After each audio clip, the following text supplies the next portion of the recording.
What if you were denied your rightful seat, not because you lacked a ticket, but because of how you looked? What if, instead of raising your voice, you simply shut down the entire airline's booking system? In silence. This is not the story of outrage.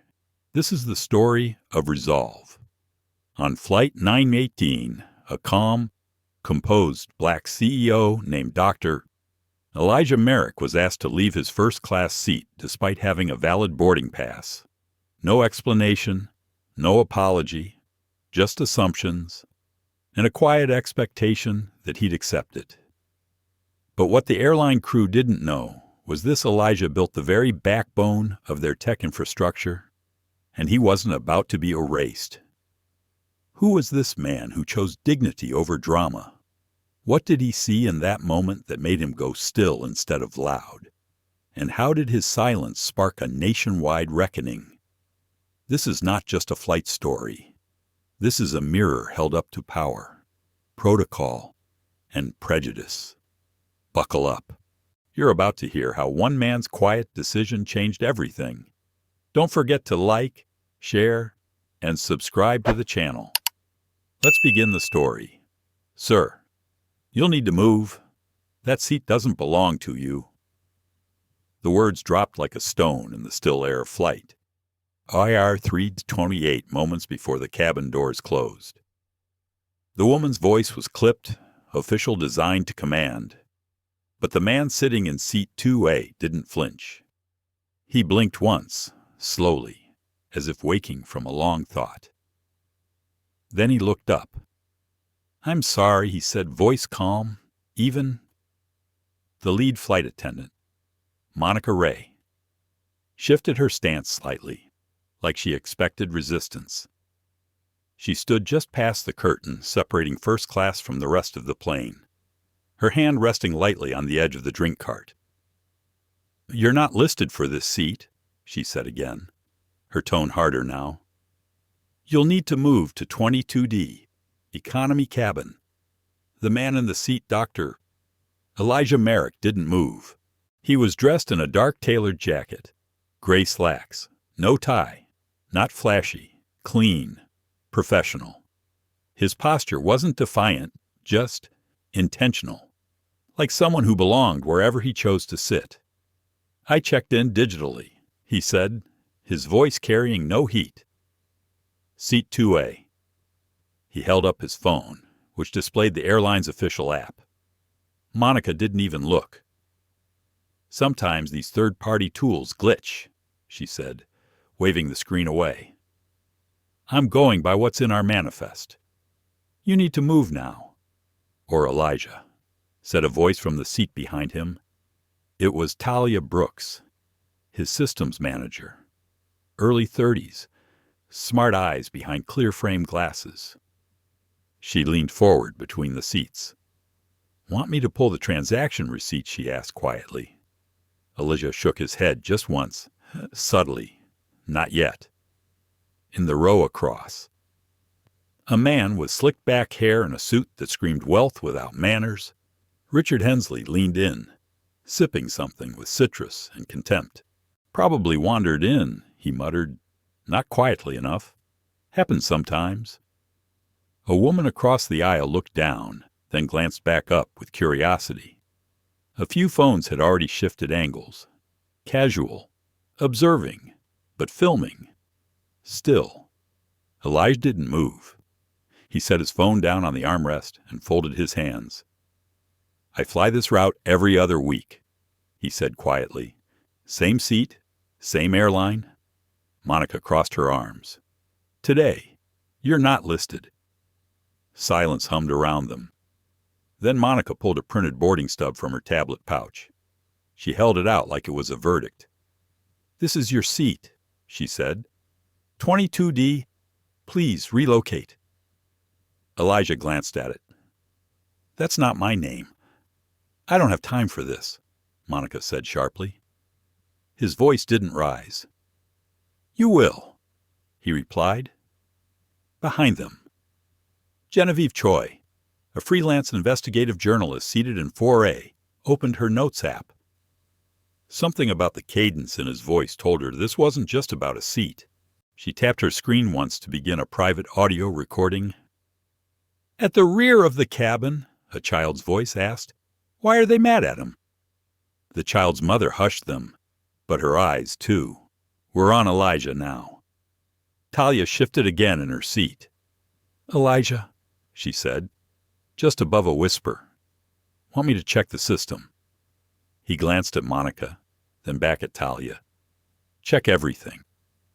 She opened her laptop and connected to a secure VPN under the seat tray. From the galley. Monica muttered something into her earpiece. Avery Pike, the cabin supervisor, emerged minutes later with a flight crew tablet in hand. His eyes flicked from the screen to Elijah, then back again. The screen displayed a red warning. Seat occupied, no manifest match. "Sir," Avery said stiffly, "you're not authorized for this section. Your profile appears to have been reassigned. For safety reasons, you'll need to comply." Elijah didn't look away. "Your system is wrong." Avery tapped a few keys and held up the screen. "It shows the seat is unassigned now. No confirmed ID. That's a protocol flag. I'm asking you once more." Elijah leaned forward just slightly. "You're asking me to move based on a record you didn't verify," he said. "And the system you're using, I built it." Avery blinked. "Excuse me, I'm the CEO of Oratech," Elijah said. "Voice level. Your airline's back-end seat and ID verification software. That contract was mine." Avery's lips parted. He looked again at the screen like it might tell him something different. Monica's voice cut through the tension. "I don't care who you are," she snapped. "You're not listed. That's final." Richard Hensley chuckled. "Guess it's not his system anymore." Elijah picked up his phone, tapped once, and held it to his ear. "Activate watch protocol," he said quietly. "Flag real-time manifest logs." Talia's laptop pinged. Miles away, in a server farm in Colorado. A file began syncing. Inside the cabin of AR-328, the engines began to hum louder as taxiing prepared to start. But something deeper had begun moving, and none of them saw it yet. The plane vibrated softly as it crept toward the runway, but all the turbulence was inside the cabin.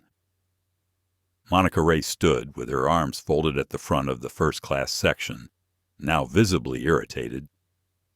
She turned back to Dr. Elijah Merrick, whose posture hadn't changed since their first interaction. "Sir," she repeated, this time with the theatrical patience of someone who wanted an audience. "This is your final chance. You need to move to your assigned seat in economy, or we'll have to notify the captain." Elijah blinked slowly. "And I'm telling you, I'm already in my assigned seat." Monica sighed and looked around, as if seeking confirmation from fellow passengers. "Does anyone else see his name on the screen?" she said, gesturing toward the passenger manifest tablet that now showed nothing but red error codes. "Because I don't." Richard Hensley, in 2B, leaned back and smirked. "Honestly, this is ridiculous. I paid for my upgrade. Some people want special treatment just for showing up." Elijah turned to him with eyes that were steady but tired. "You assume a lot from very little," he said. Richard scoffed. "And you think you're above policy?" "No," Elijah replied. "I just understand the system better than those abusing it behind them." Talia Brooks tapped quickly on her keyboard. Her screen filled with access logs, manifest records, and verification hashes from the last 30 minutes. "Elijah," she said under her breath, "I can see a sudden override on your profile from an internal crew account. The name attached is MDuray97. That's Monica's badge ID." "Right." Elijah nodded once. His voice lowered, more to himself than to anyone else. "They're not following protocol. They're using discretion disguised as policy. He wasn't angry. Not yet. But something inside him shifted. Flashback 12 years earlier. A younger Elijah sits in a glassy conference room, wearing a charcoal suit 2 shades too large.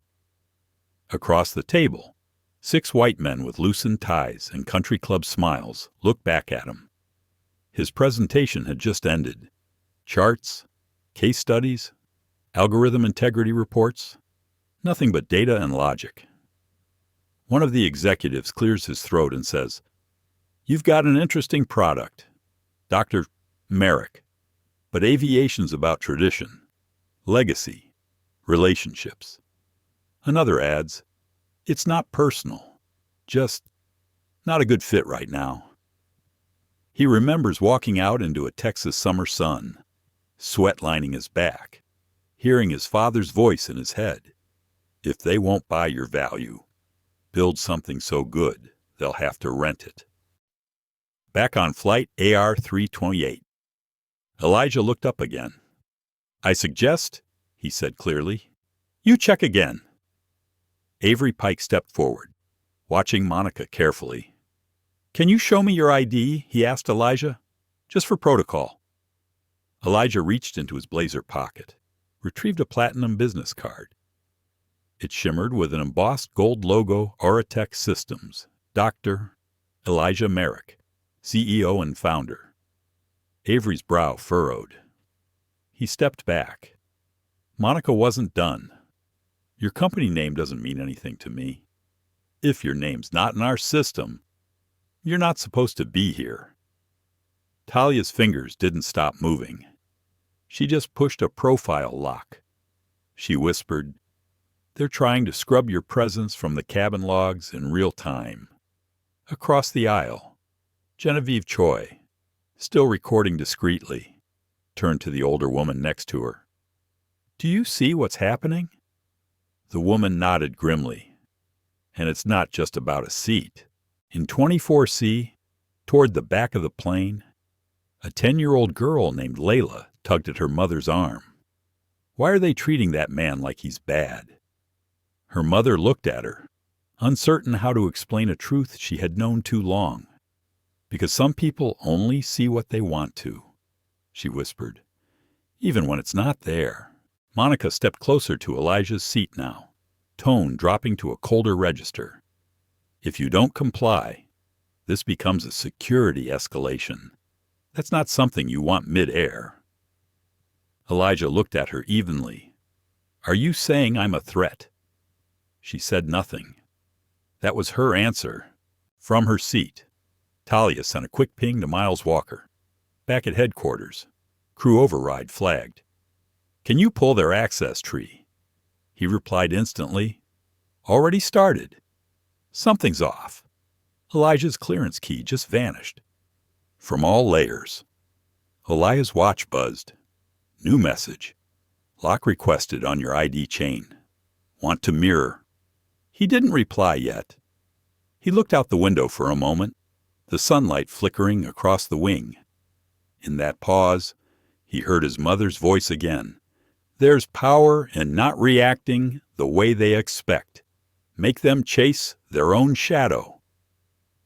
Then he looked back at Monica and said, almost softly, "You're escalating the wrong variable." She stepped back, visibly frustrated. "Captain's going to hear about this." She snapped. "That's a good idea," he said. The plane gave a gentle jolt. Wheels up in 5 minutes. But what no one knew was that the countdown had already begun.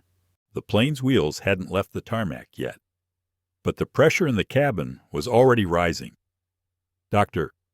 Elijah Merrick remained still in seat 2A, hands folded gently in his lap. He hadn't raised his voice. He hadn't flinched. But he also hadn't moved. And that was the problem. In the seat beside him, Richard Hensley was fidgeting with the buttons on his blazer, trying to look uninterested while watching intently, like a man waiting for a car crash just so he could say, "I saw it coming." "Still here," Richard muttered with a snort. "Entitlement's a hell of a thing." Elijah didn't respond. 2 rows behind. Genevieve Choi steadied her phone camera beneath her tray table. Her lens framed Elijah's seat from the edge, subtle, quiet, professional. The kind of footage you take when you suspect history is trying to hide in plain sight. Next to her, the elderly woman she had spoken to earlier whispered, "He hasn't done a thing wrong. And yet—" Genevieve nodded. She was already captioning the first tweet in her head. At the rear of first class, Talia Brooks's laptop screen lit up with data streams and error logs. Her heart pounded, not from fear, but focus. The system was fighting her. "This is new," she whispered to herself. "This is coordinated." Her fingers moved quickly, capturing screen recordings, pulling audit trails, and screenshotting timestamps. A message popped up from Miles Walker. "Back at Aratech. We've got a problem. Elijah's profile isn't just locked. It's tagged. Internal code. Risk flag BLKLVL2. That's appearance-based." Talia froze. Then she whispered to Elijah, "They used the appearance filter, the one we argued against in beta testing. It's still active." Elijah exhaled slowly. "I told them that feature would be abused," he murmured. "They swore it was removed," Talia whispered. "They lied. In seat 24C, Layla, the young girl, peeked between the cracks in the seat in front of her. Her mother was whispering on the phone, quiet but firm. "No, I don't know the full story, but they're singling out a man who's done nothing. You need to see this. Flight AR-328. It's happening now." Layla looked down at her fuzzy unicorn backpack, then at the man in the front row, still sitting tall. She didn't know what a CEO was, but she knew dignity when she saw it. In the galley, Monica Ray leaned against a counter, trying to control her breath. Her earpiece buzzed. Avery Pike's voice came through, clipped. Still no match in the manifest. Passenger ID reads, "Null. I tried resyncing the list. It's like he doesn't exist." Monica's fingers tightened around her tablet. "Then scrub him. Flag him. Security protocol if necessary." Avery hesitated. "We need a reason. He's defying crew instruction." A pause. "Then copy that. At the front." Elijah's in-seat screen flickered. The welcome screen disappeared. Then a bold message appeared. "Seat access restricted. Please contact flight staff." He tilted his head slightly, then tapped his watch twice. The screen blinked back to life for a second. Just long enough to flash a diagnostic he recognized. "Authorization chain interrupted, admin override attempted." He smiled softly, like a chess player watching a piece fall into a trap. Then he leaned back in his seat. "You're disconnected now," said Avery, stepping forward.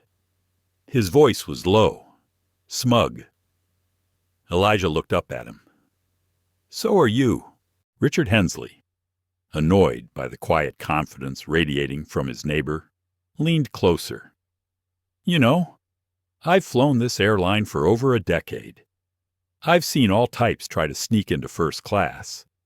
Don't make this a bigger issue than it is." Elijah turned to him fully for the first time. "Mr. Hensley," he said slowly, "this isn't about a seat. Oh, really? It's about a system. And today, it's on camera." Richard opened his mouth, but nothing came out. Then came a new voice.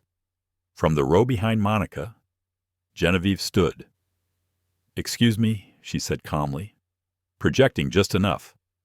"I'm a journalist. I've been recording this interaction. I have timestamps, footage, and voice logs. I'd like to ask, what is the formal reason this man is being removed?" Monica's jaw tightened. "It's a manifest mismatch," she said sharply. "Then show us," Genevieve said. "Show the manifest." Monica looked toward Avery. He didn't respond. "I didn't think so," Genevieve said, "just making sure the record is complete." She sat back down, and for the first time, the cabin turned. Eyes that had watched in silence began to see differently. A passenger in 3D whispered to her partner, "Wait. Is he the one who, oh?"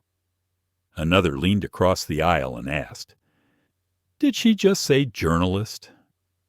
The cabin was shifting. So was the story. And the plane hadn't even taken off yet. The plane lifted off the runway with a low growl, its nose slicing through morning cloud cover like a knife through silk. But in the cabin of Flight AR-328, the pressure was no longer just atmospheric. Dr. Elijah Merrick didn't speak as the aircraft descended.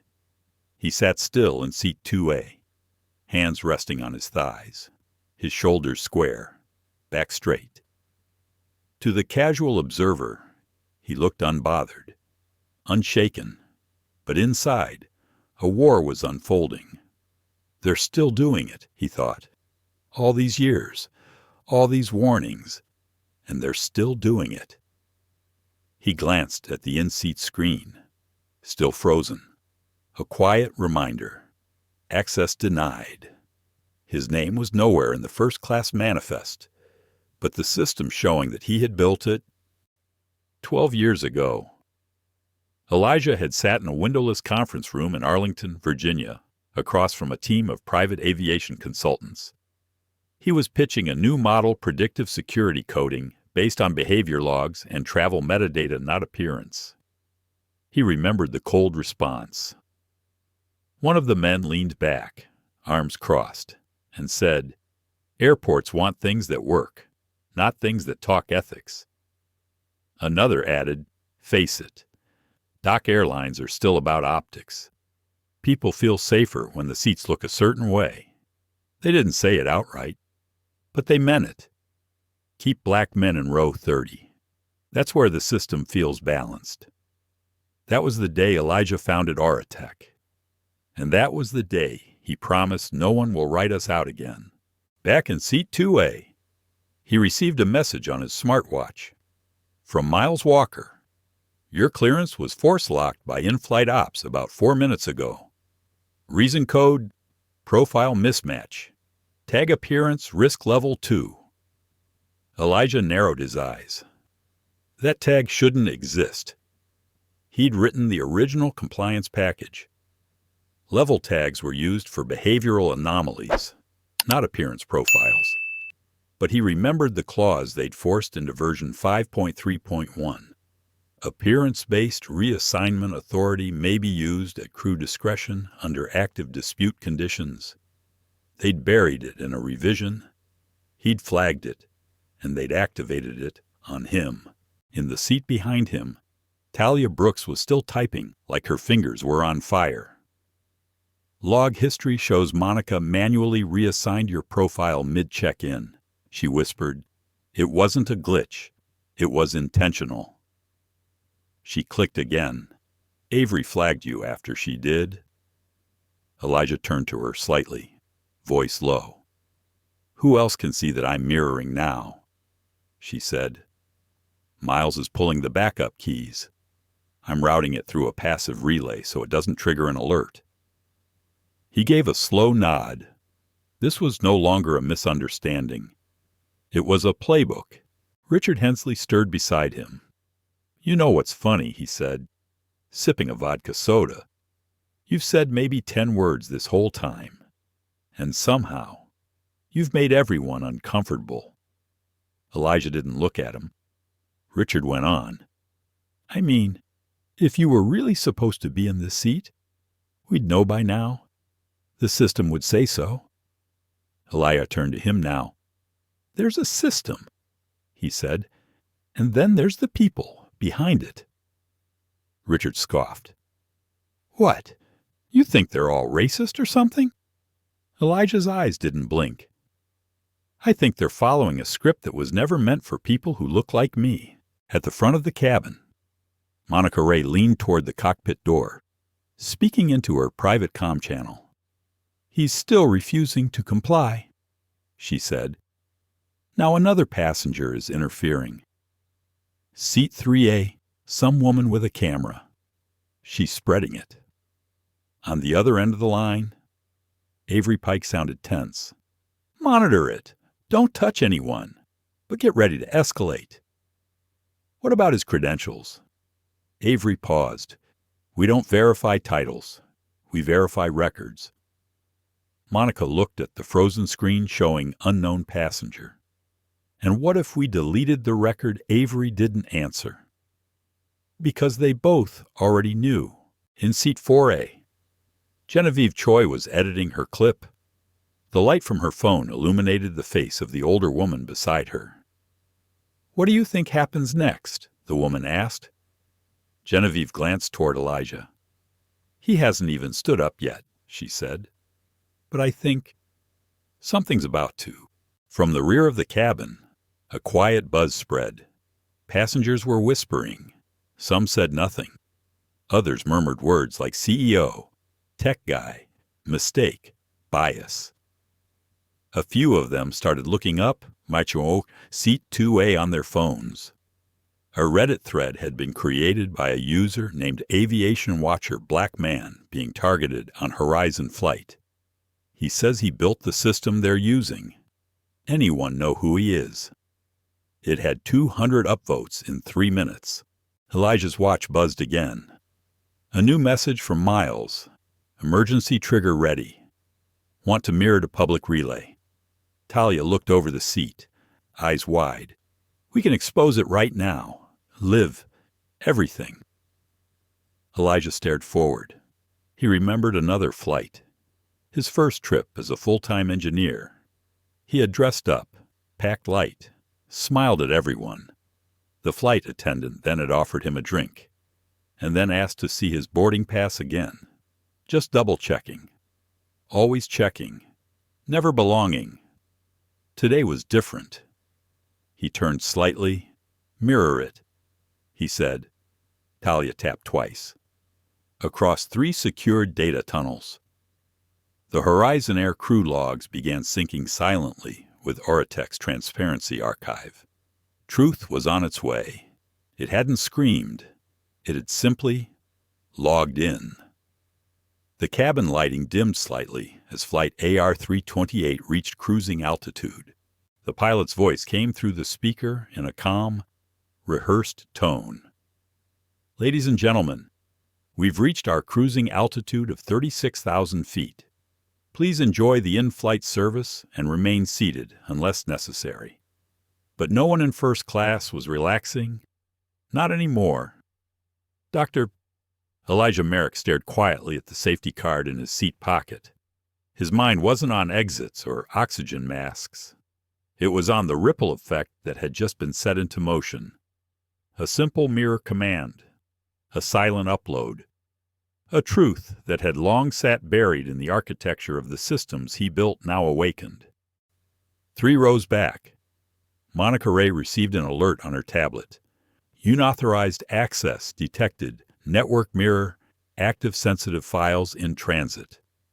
She froze. The warning was in red. She tried to close the app. The screen locked. Talia had initiated a mirror trace through a secure developer backdoor, ironically one Elijah had built in for whistleblower testing protocols years ago. A feature Monica didn't even know existed. She looked up, heart pounding. You're leaking internal data, she hissed as she passed Elijah's row again. He didn't respond. That silence spoke volumes. In the cockpit, Avery Pike received a call from ground control. Avery, this is dispatch ops. We're seeing mirrored flight data being routed through Oratech transparency nodes. Is someone on your manifest tagged with a dev key? Avery hesitated. Possibly. Who? A pause. Dr. Elijah Merrick. Another pause. You mean the Elijah Merrick. Apparently, you need to de-escalate. Now. Legal and comms are calling us non-stop. Back in the cabin. Richard Hensley leaned over the aisle again. So, Is this the part where you announce you're suing the airline or something? Elijah turned to him. His voice was steady. Do you know why I'm really here? Richard blinked. I was flying under an internal audit request. Routine, quiet, anonymous. He paused. I wanted to know if our system was still being used fairly. Another pause. It's not. Richard sat back, suddenly unsure of himself. Elijah faced forward again, his voice more to himself now than anyone else. Sometimes you create something to protect people, and it ends up being used against them. Across the aisle, Genevieve Choi sent the video to 3 journalists. One of them replied in under a minute. Confirmed. That's Elijah Merrick. Just covered his congressional hearing last fall. You're sitting on a bombshell. Genevieve looked over at Elijah again. He wasn't recording. He wasn't yelling. He was enduring. From the back of the plane. Talia Brooks approached Elijah's row again and crouched slightly beside his seat. They're watching now. People are picking up the thread. Reddit, Twitter, LinkedIn. Even our partners at Novatech are tagging it. He gave a small nod. I didn't want a spotlight, but you're in it, she replied softly. Elijah looked out the window. Clouds drifted like ghosts beneath them. I built a system to fix inequality, he murmured, but I didn't account for people trying to erase the builder. Talia said nothing. Because what could you say to that? Minutes later, Monica Ray returned, flanked by another crew member, Maya Denton, a junior attendant with uncertain eyes. Elijah, Monica said, now trying a gentler tone, I've spoken with the captain. He'd like to offer you a chance to de-escalate this situation quietly. Elia looked up, calm. And what would that look like? Monica swallowed. You delete the mirrored relay. We restore your manifest entry and give you a complimentary voucher. He smiled slightly. It wasn't a warm smile. You deleted me, Monica, then lied about it. Monica didn't answer. Elijah leaned forward. You think this is about a seat? He said, but it never was. Maya Denton finally spoke up. Her voice was small, but certain. Why was his name removed from the list in the first place? Monica turned sharply. This doesn't concern you. Maya didn't step back. Actually, it does. If that's the kind of crew we are. Elijah's watch buzzed again. Another message from Miles Walker, major media monitoring thread now. Do you want me to green-light the release of the access logs? Elijah stared at the screen, then typed, yes. But timestamp it back to 2017. Let them see, it's not just me. In row 2A. He settled back into his seat. He thought about the others before him, the ones who had been removed. Silently, with no camera to catch it, no system to defend them, no one to believe them. He was here now for them. It wasn't vengeance. It was exposure. The cabin air was cooler now, not from altitude, not from circulation, but from awareness, from the way tension folds into silence when truth begins to surface. In first class, passengers were no longer sipping champagne or reviewing business slides. They were watching, pretending not to, stealing glances at the man in seat 2A. The man who hadn't raised his voice once yet had changed the entire energy of the plane. Doctor. Elijah Merrick sat with his arms folded, his body still but his mind in motion. He watched the reflection in the darkened window of Monica, of Richard, of Talia, of the eyes shifting around him. This wasn't about ego. It was about pattern, a pattern that had finally been cornered by the very system it thought it could manipulate in the dark. In the cockpit, Avery Pike looked at his co-pilot with visible stress. We're in midair with a full first-class manifest and a digital whistleblower exposing our internal routing structure to the world. His co-pilot frowned, and Avery turned toward the comm again. Dispatch. I need options. This man, Dr. Merrick, he's triggering every failsafe in our system. If he decides to go public with the deeper logs, you'll have more than PR problems, said Dispatch. You'll have a civil rights investigation on your hands, possibly criminal. Isolating his tag was a mistake, Avery muttered under his breath. Mistake was too soft a word. In the galley, Maya Denton stood at the beverage cart, but she wasn't preparing drinks. She was scrolling through the shared server logs she'd quietly accessed with her personal tablet. A technician friend had taught her a backdoor once, years ago, just in case.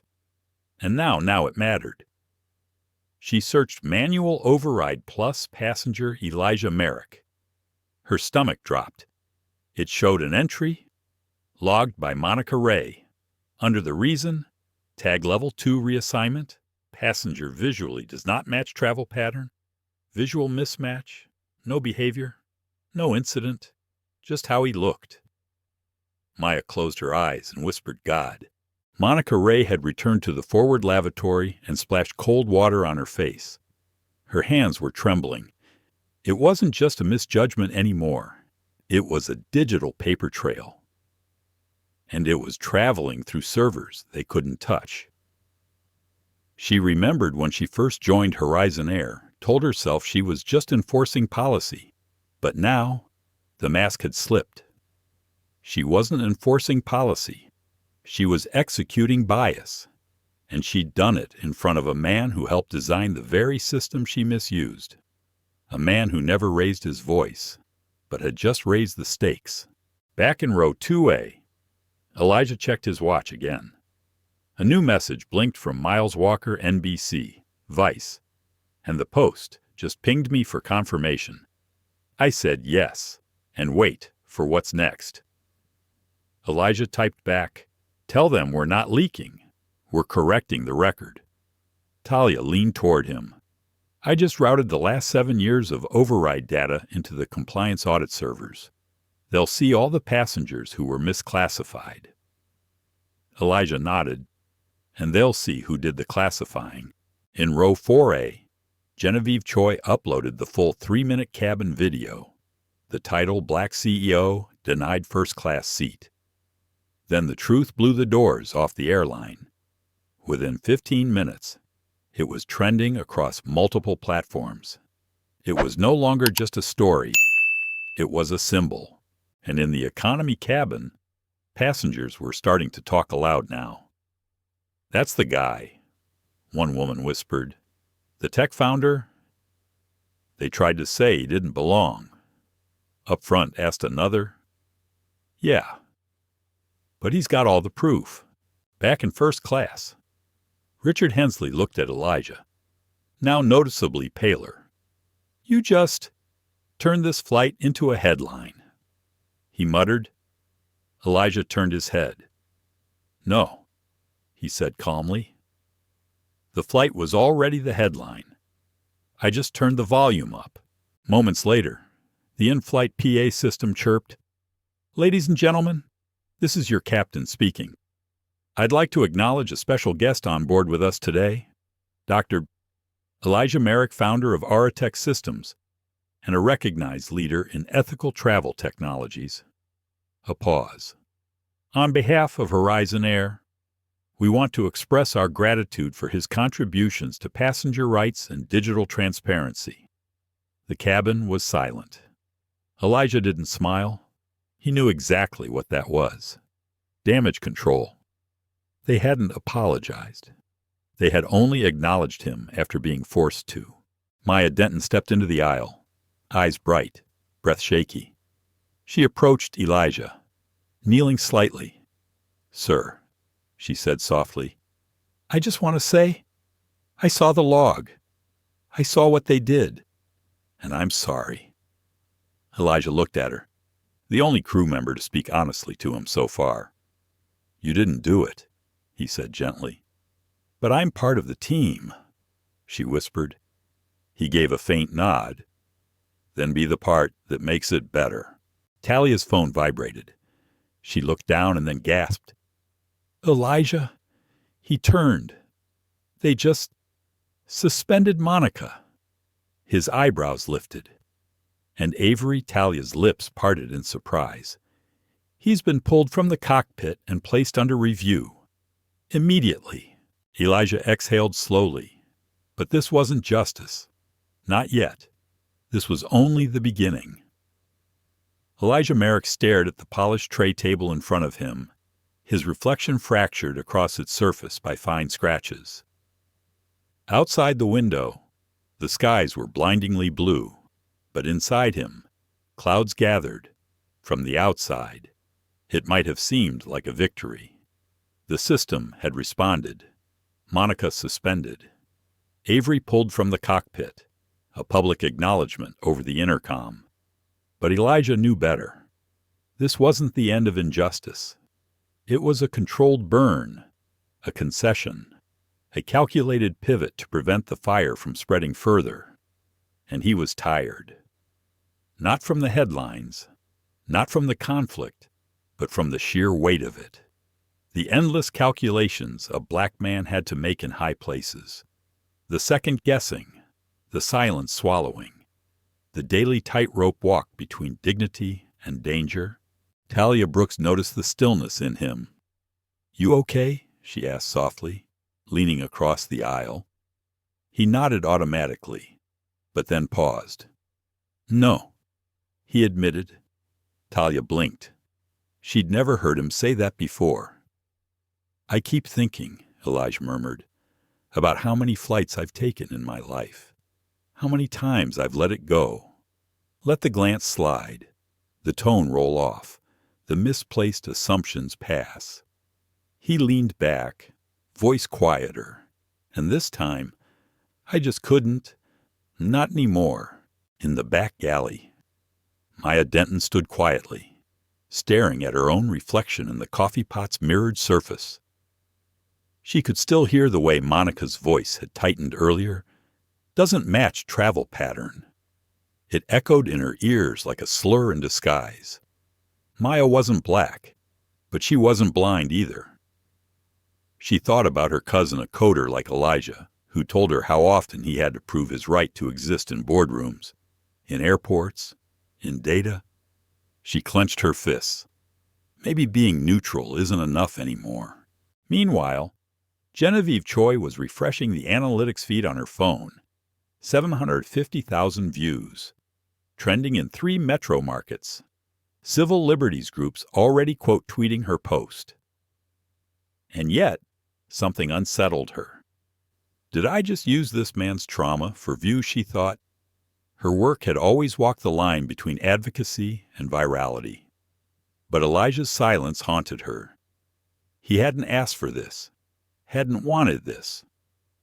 She put her phone down, looked up, watched him, and started taking notes not for clicks, but for context, for justice. In economy, whispers turned into dialogue. I looked him up. That guy literally helped design parts of the biometric scanning system. He got booted from first class. That's what they do. You don't look like money. They think you don't have money, or don't deserve it. A mother traveling with her teenage son nudged him. You see that man? Baby. He nodded. That's what real strength looks like. Richard Hensley remained silent now, nursing a drink he didn't really want. He'd made assumptions, too, had even joked at Elijah's expense. But now, he felt small. Not because Elijah had made him feel that way, but because his own reaction had. He'd been in tech, sat in meetings with brilliant founders. He should have known better. And yet, when faced with discomfort, he'd chosen sarcasm over solidarity. He looked over at Elijah, then back at himself, and hated what he saw in the reflection. Captain Avery Pike, now seated quietly in the crew jump seat near the forward galley, tapped at the iPad in his lap. He wasn't angry about being grounded. He was afraid, because as he read through the audit logs for the first time, really read them, He realized Elijah hadn't just uncovered a policy failure. He had exposed a culture, a system of discretionary exclusion that had gone unchallenged for years, hidden behind the veil of security, efficiency, or worse, gut instinct. And Avery knew this wasn't going to end in the air. Elijah, still seated in 2A, let his eyes drift shut, not to sleep, but to sort, to feel, to allow himself space he never granted himself in public. He saw the face of his mother reminding him to always walk like you belong, even when they treat you like you don't. He remembered his father's silence at airport gates, how he never argued, never fought, only held his boy's hand tighter whenever the tension rose. He remembered his younger self, brilliant but invisible. And now, here he was, visible, at 36,000 feet. But at what cost? Talia reached into her bag and pulled out a folded photograph. A snapshot from 10 years ago, her and Elijah, still in grad school, standing in front of a whiteboard filled with early sketches for Oratech. She smiled. You remember this. He looked over. His face softened. That was the last time I felt like the world hadn't made up its mind about me yet. He said. They sat there, side by side, as the plane carved its way through open sky. Neither of them spoke again for a while, because sometimes, in the quiet, you can hear the shift. The cabin dimmed slightly as the plane edged into late afternoon sky. Shadows stretched longer across tray tables and foreheads, a soft hush blanketing Horizon Air Flight 9J18. But the quiet wasn't peace. It was anticipation, a collective inhale before consequences. Elijah Merrick didn't move much in his seat. Still in 2A, still centered, calm, composed. But inside, he was turning pages, through memory, through anger, through restraint. He had all the receipts now, every manual override, every passenger profile that had been flagged based on pattern mismatch, unverified income proxy, or the quietly racist visual discrepancy tags buried under vague corporate jargon. They had coded bias into the system, and then blamed it on instinct. He stared at the screen in front of him, his fingers folded in front of his lips. He wasn't thinking about revenge. He was thinking about repair, because this wasn't just about him. Talia Brooks, seated just behind him, was coordinating fast. The secure cloud node Miles had launched from the ground was already feeding the logs to a distributed rights group coalition. Legal teams, journalists, ethical coders. The word was out. But there was more. Elijah, she said quietly, leaning in. We can map their override decisions against race, class, gender, even appearance. The data's damning. He didn't flinch. He just asked. And what about passengers who never knew Talia paused? Most of them won't. They were shifted silently. Just like you. A beat. And just like you. Some probably thought they were the problem. In the forward galley, Maya Denton handed a bottle of water to a mother with a child in row 1D. Her hands were steadier now, her voice firmer, her conscience louder. She'd spent the last half hour reviewing Monica's override entries across other flights' names, notes, reasons that weren't reasons, and patterns. Always the same. Brown skin, non-Western names, solo travelers who didn't look like business class. She wanted to scream, but instead, she turned the screen off. She walked to where Captain Avery Pike sat, grounded and tense. I saw the logs. She said, You did too. Avery nodded, not looking up. You going to speak on it? He exhaled. I don't know how. You start, Maya said. By not looking away. Monica Ray had been moved to the rear crew jump seat by order from corporate. She sat stiff, arms crossed, staring ahead as if she could glare her way into a time machine. She was furious at Elijah, at Maya, at herself. No, she couldn't go there. Not yet. Because if she admitted she'd treated people differently based on appearance, she'd have to admit a part of herself she'd buried long ago. The part that learned how to rise by proximity. The part that feared people who rose without permission. In economy, Genevieve Choi was interviewing 2 more passengers who'd been in line behind Elijah at the boarding gate. They remembered seeing Monica glance at his ID, then glance at him, and then call for the reassignment. "We just thought it was a gate error," said one, or maybe something about his ticket, said another. But the way she stared at him, Genevieve nodded. She wasn't here for gossip. She was building evidence, because tomorrow's headline wasn't going to be clickbait. It was going to be a case study. Meanwhile, Richard Hensley couldn't sit still. He kept getting up, pretending to stretch, pacing the aisle. His conscience burned with the echo of his earlier sarcasm, his subtle dismissals of Elijah. He'd seen something unravel in the system and in himself. What if I'm not the good guy in the room? He turned and faced Elijah, swallowing his pride. "I owe you an apology," he said. Elijah looked up. "I know." Richard blinked. "That's it. I don't need your guilt," Elijah said. "I need your vote. When the next board meeting happens, stand with truth." Richard nodded slowly. "Consider it done. At 36,000 feet. Altitude didn't change everything. It just stripped the world down to clarity. Above the clouds, the mask fell, and the mirror held. In the cockpit, the new acting pilot, Captain Rhea Collins, glanced over the controls and sent a coded message to Horizon Air's crisis team. "We are stabilized, but the passenger isn't the risk. The logs are." Back came the reply. "Copy. Expect federal inquiry. Internal audit beginning tonight. Do not suppress evidence." Elijah opened his laptop, eyes steady. He began drafting his open letter. Not to Horizon Air, but to everyone. "I didn't ask for this moment, but I accept it. I have no interest in punishing individuals. I am interested in dismantling patterns. Systems do not change when called out. They change when called to truth, and that truth is this: you cannot code your way around dignity." He paused. Let the words settle.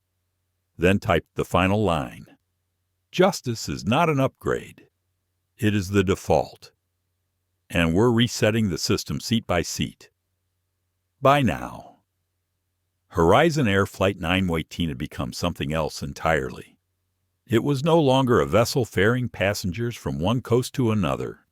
It had become a courtroom, a confessional, a reckoning in motion where altitude peeled back pretense, and people were forced to face more than just each other. They had to face themselves. In row 2A, Merrick closed his laptop, folded it shut with quiet finality. The words were out. The message sent.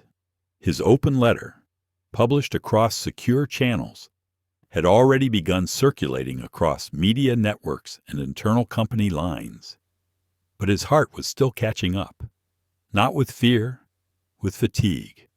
Why does truth always cost so much, he wondered. Across the aisle, Talia Brooks saw it too, the weight in his shoulders. Not from shame or regret, but from carrying the truth for too long. "You don't have to hold it all," she said gently. "I know," Elijah replied. "But if I don't, someone else will carry it wrong."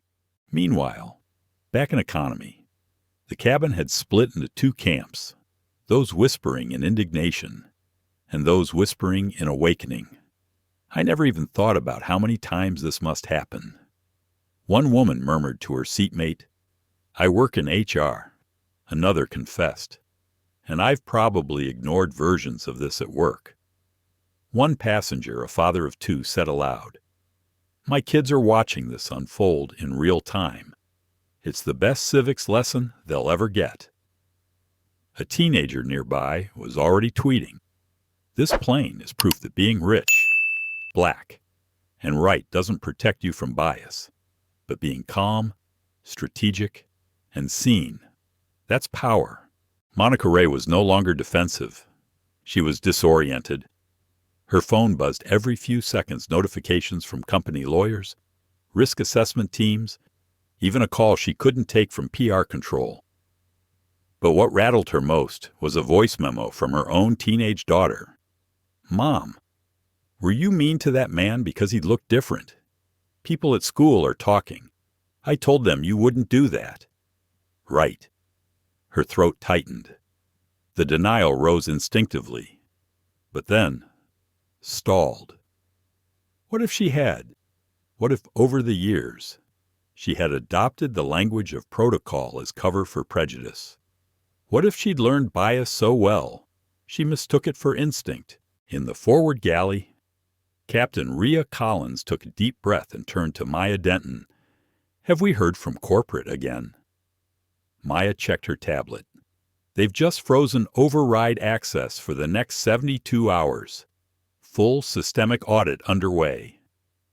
Rhea let out a long, slow breath. "Good." Then, after a pause, "You did the right thing." "Maya." Maya looked down. "So did Elijah." Rhea smiled softly. "He reminded all of us what integrity looks like at cruising altitude." Genevieve Choi, huddled in a middle seat, now surrounded by passengers, who suddenly saw her as a hero, or a lightning rod, or both, was fielding interview requests from national newsrooms. But her mind wasn't on the headlines. It was on what came next.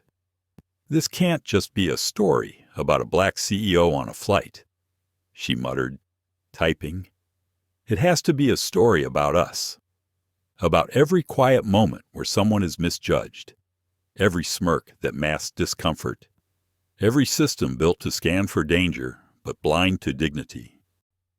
Back up in first class, Richard Hensley now found himself watching Elijah with a mixture of admiration and discomfort. Not because Elijah had done anything wrong, but because Richard knew he himself had failed. He hadn't been a villain, but he hadn't been a witness either. "I was polite," he thought bitterly, "but silence is just prejudice, with better posture." He turned to Elijah again. "Would you ever consider coming to speak at my firm?" he asked quietly. "About equity and data ethics." Elijah looked at him, eyes tired but kind. "I'll speak anywhere. People are ready to listen," he said. "And even more," he added, "where they're ready to change." Overhead, the seatbelt sign chimed softly. Descent would begin soon, but something else was already landing. The truth, and not everyone was ready for it. The engines hummed lower as the aircraft began its gradual descent into Chicago airspace.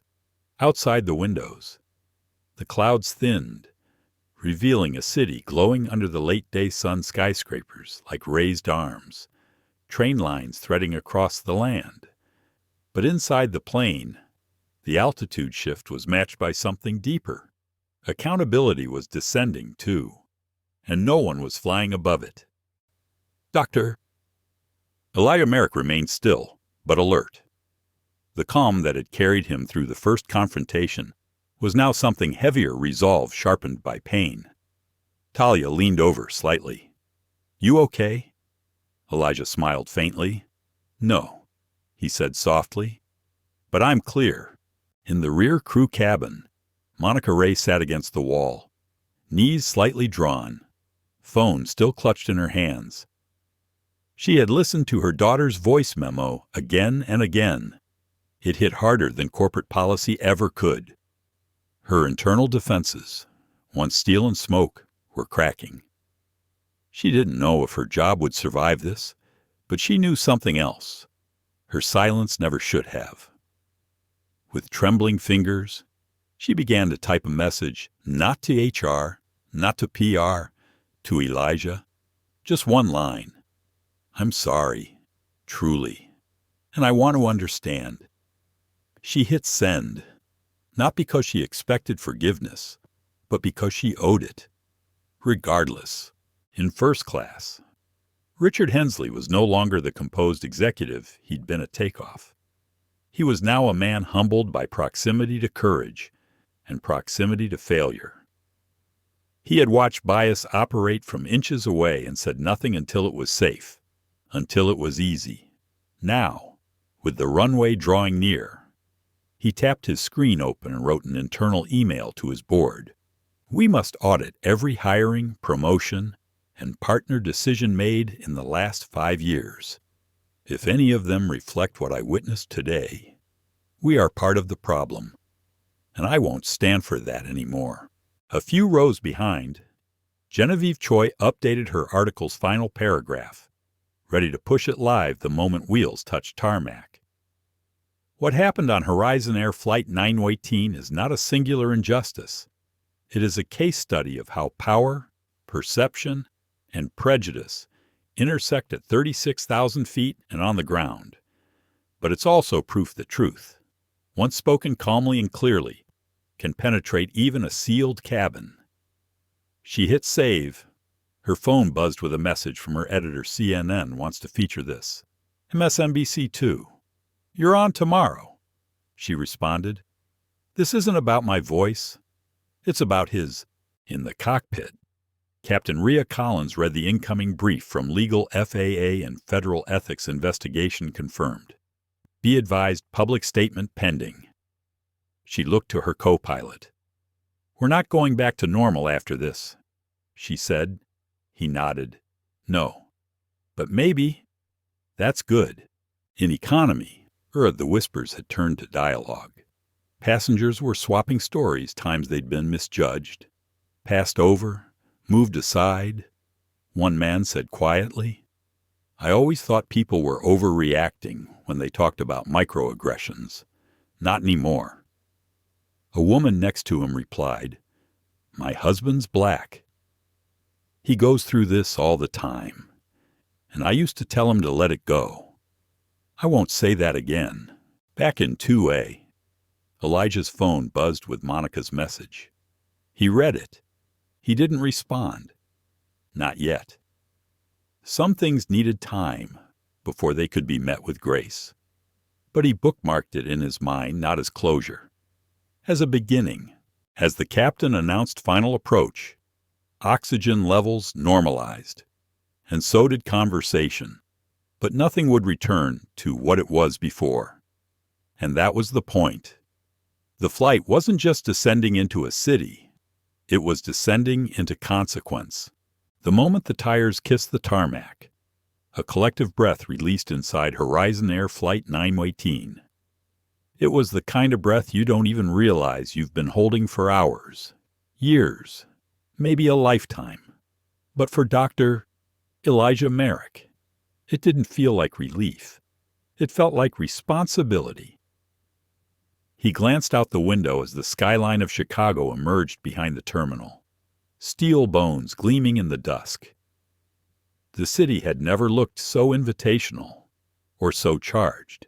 Behind him, phones lit up like runway lights, notifications, alerts, mentions, reposts. The story had gone live. Genevieve Choi's article was trending within minutes. The seat denied.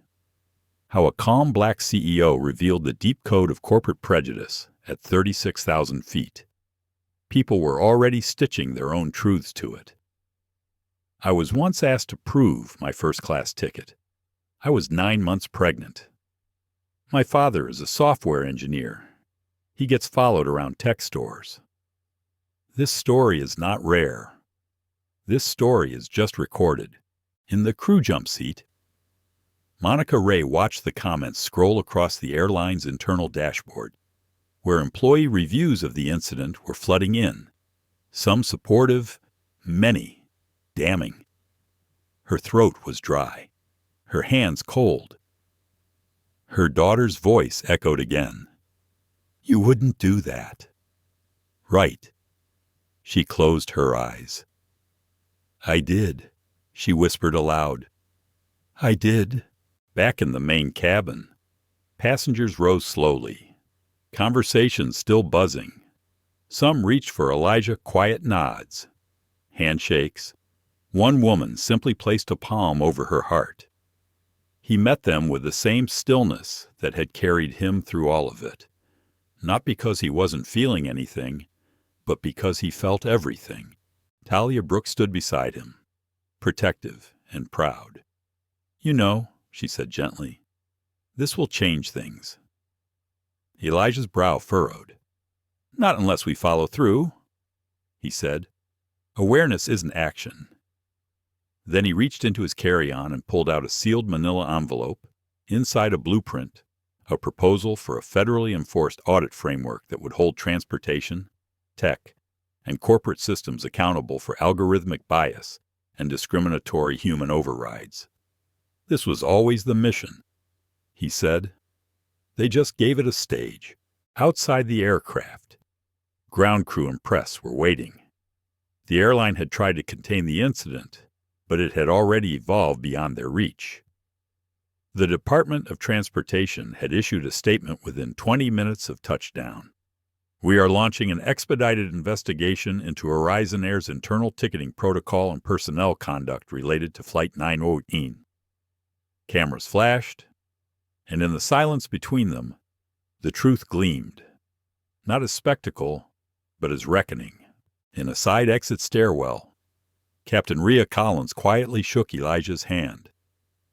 You did more than stand your ground, she said. You lifted it. He nodded. Thank you for not turning away. Rhea offered a wry smile. I've got daughters. I want them to know what courage looks like without the yelling. On the tarmac. Richard Hensley walked up beside Monica. I'll be testifying, he said. Not because I have to, because I should have said something when it mattered most. Monica didn't meet his eyes. I already wrote my resignation, she said quietly. Richard paused. Sometimes, resigning is the first honest thing we do. As the last passengers disembarked, Elijah paused at the top of the stairs. Behind him, a cabin changed. Before him, a world that still needed changing.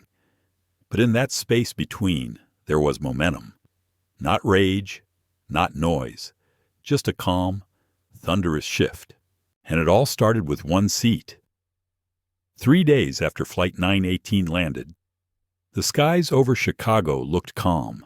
But across the country, turbulence had spread not in the air, but in boardrooms, inboxes, terminals, and timelines.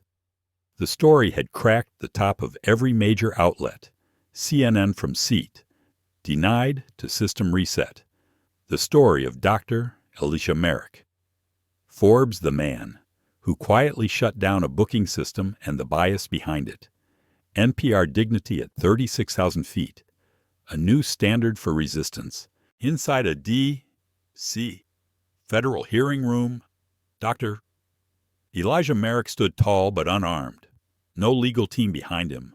No flash. Just his words. This wasn't just about a seat. It was about who the system believes belongs in one. Silence. Then thunderous applause from advocates, civil rights leaders, and even corporate whistleblowers who had quietly flown in. A senator leaned into the mic. Dr. Merrick, your poise. It shook the world. We're not used to revolutions that sound like stillness. Elijah nodded. Maybe we should be. Back in Chicago, Monica Ray sat across from a Horizon Air Ethics Committee, voluntarily present. She didn't defend herself. She didn't need to. She confessed to complicity, to cowardice, to the quietness of policy over justice. I enforced the system because I feared losing my job.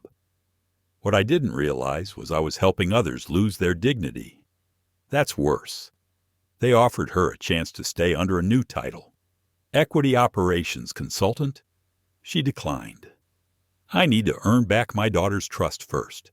Talia Brooks was promoted to VP of Strategic Policy at Merrick Tech, Not because she was loyal, because she was brilliant and brave. She helped Elijah launch Airline, a nonprofit watchdog for transportation equality, using data to track gate-level discrimination, rerouted seats, and mistaken ID checks. Their first campaign, if you belong in this seat, stay in it. Richard Hensley, now working with an independent DEI firm, said this at a tech conference. You don't fix bias with statements. You fix it with scared executives signing real contracts under real scrutiny. A few attendees walked out. More stood to clap. Genevieve Choi's article series earned her a Pulitzer nomination, but she told Elijah, the prize was telling it right, with your stillness intact. As for Elijah Merrick, he never sought credit. He returned to his quiet office, a coffee shop window view, and his mother's old record player spinning Nina Simone. But the world wouldn't let him disappear. Young leaders wrote him letters. Disenfranchised travelers wrote him poems. Teachers taught his name like a case study. And in every retelling, the most repeated phrase was the same. He never raised his voice. 6 months later, Horizon Air officially adopted Airline's compliance standards. They renamed their flagship first-class seating program the Merrick tier. Elijah never flew in it. Not because he wasn't welcome, but because he knew justice isn't just sitting where you belong. It's making sure others do, too. Sometimes, the most powerful revolution doesn't roar. It whispers, with a pause, with a refusal to be moved. Dr. Elijah Merrick never shouted. He never demanded. But in just 25 minutes, his stillness shattered a system designed to quietly deny people like him their place. He reminded us that dignity isn't granted, it's claimed. This wasn't just about a seat in first class. It was about who gets to belong in spaces of respect, power, and presence. It was about every person who's ever been told, this isn't for you, and believed it. To those who've been ignored, profiled, or dismissed, you are seen, you are not alone, and you are not wrong for taking up space. And to those who enforce systems of bias, know this, the quiet ones, they're not weak. They're waiting, watching, building. And when they rise without permission. If this story moved you, if it made you think, or feel, or simply stop and reflect, then help it reach more hearts. Like this video, share it with someone who needs to hear it, and subscribe to our channel for more stories that hold up a mirror. And maybe open a door, because the next story might be yours.